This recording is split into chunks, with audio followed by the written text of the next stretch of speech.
A gente já conhece, aquele, o Peterson, né, que nós temos muita história juntos, né? Ela já esteve falando lá na nossa igreja, né? Tem que desempenhar a função, né, de psicóloga, e é uma bênção.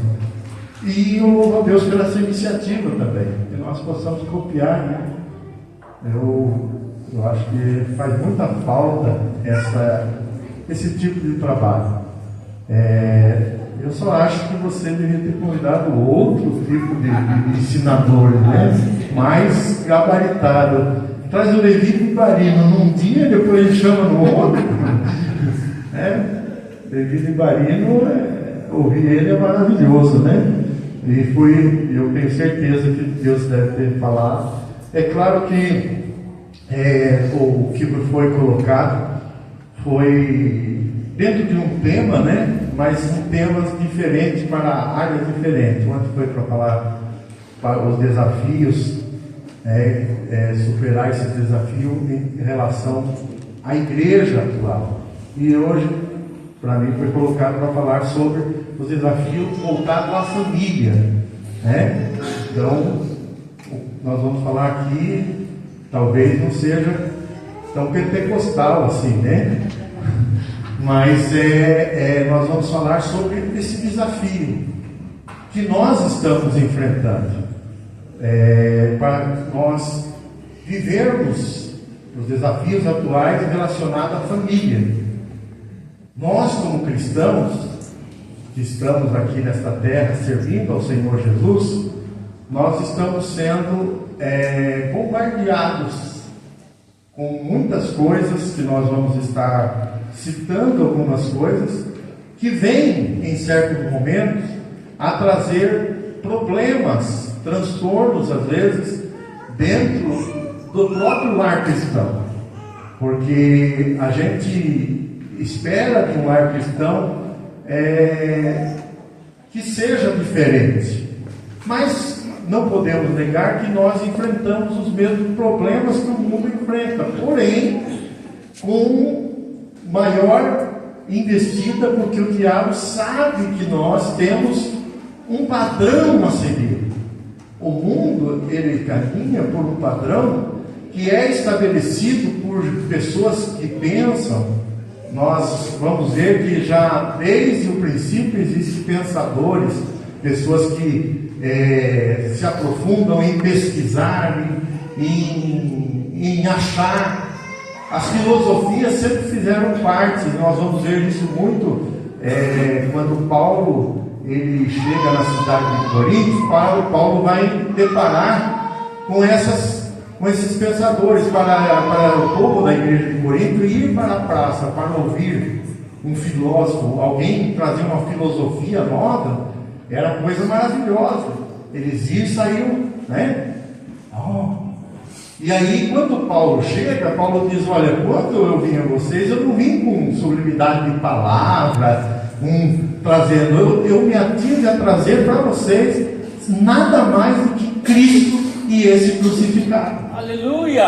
Mas é isso que eu trouxe para vocês. Só que aí é claro que Paulo vai trazer várias orientações em várias situações, inclusive no que diz respeito ao casamento, né? Porque Paulo está trazendo, mostrando para eles que não era que as pessoas deviam. Mas nós estamos vivendo dentro de um contexto. Por que eu li esse verso do capítulo 12? Não vos amoldeis. Isso é, você não pode ser entrar dentro. O que é um molde? Vamos falar aqui um pouquinho o que é um molde. Para você fazer um bolo, aquela sabe muito bem que é isso aí, né? Para você fazer um bolo, o bolo sai conforme a forma, sim ou não? Sim. Se a forma é quadrada, o bolo é quadrado. Na verdade a gente fala forma quadrada, mas na verdade não é quadrado, é retangular, né? Se a forma é redonda, ele sai redondo. Se a forma é redonda com uma base no meio, ele sai um furo no meio.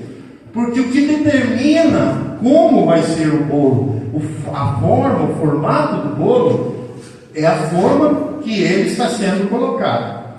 Você pode colocar a mesma massa em vários tipos de forma, e você terá bolo em formas diferentes. Quando Paulo está escrevendo para a igreja de Roma aqui, Paulo está dizendo para eles que eles não poderiam entrar no molde que o mundo determina. Paulo está dizendo: vocês não podem se amoldar ao molde desse mundo.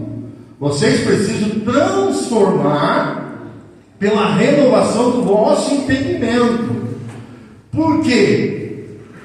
Porque Deus tem para vocês uma vontade. A vontade de Deus, se você analisou ao final do versículo, ele fala perfeita. O que nós precisamos, como crente, colocar, e a nossa mente está muito clara, é que a vontade de Deus, ela é perfeita. O problema é que o mundo, ele vai na contramão de Deus. O mundo, ele vai vir ao contrário. Ele vai dizer que esse negócio de vontade de Deus, aquilo que Deus estabeleceu para a família, esse padrão de família que Deus disse, que Deus queria, que Deus planejou, esse padrão está ultrapassado. E que o padrão de família é diferente agora. Então, o mundo está trazendo uma forma e está dizendo: ó, faça o bolo de vocês nessa forma aqui. Só que Deus disse: não é essa forma. Eu já dei a forma. A forma continua a mesma. E se vocês mudarem de forma, vocês não vão poder experimentar, porque eu tenho uma vontade para vocês, e a vontade que eu tenho para vocês, o resultado é perfeita, agradável, e ela é boa.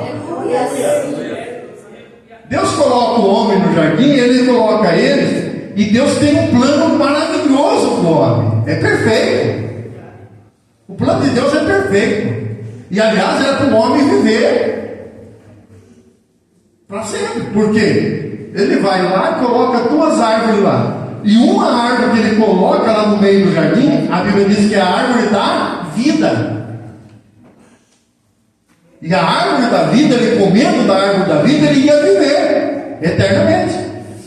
É tanto que depois do pecado, o que Deus faz? A Bíblia diz que Deus expulsa o homem de lá e põe querubim para guardar o caminho para a árvore da vida. Ele não pode ter acesso mais, porque agora, se ele comer, ele vai viver eternamente em pecado. E aí é o caos. É o que nós estamos vendo na sociedade de hoje. Parece bonito, mas é o caos que nós estamos vendo hoje, no que nós estamos presenciando. Então, a árvore da vida, mas enquanto ele está ali, na sua pureza, no original que Deus fez, ele comia da árvore da vida. Não foi proibido comer da árvore da vida. Agora, da ciência do bem e do mal, falou: não, essa aqui você não pode comer. E eu preguei esses dias, falando: como é que é? Tem gente falando: mas por que Deus põe um negócio lá que é ruim? Se para ele comer, se ele sabendo que aquilo ali podia causar mal para ele, Deus vai pôr um negócio, vai pôr uma árvore venenosa no meio lá. Por que Deus faz tudo perfeito e põe isso? Não, é que Deus nunca quis fazer um robozinho, fazer alguém que não tem chance para escolher. Deus falou: eu vou colocar você, olha, tem árvore aí à vontade. E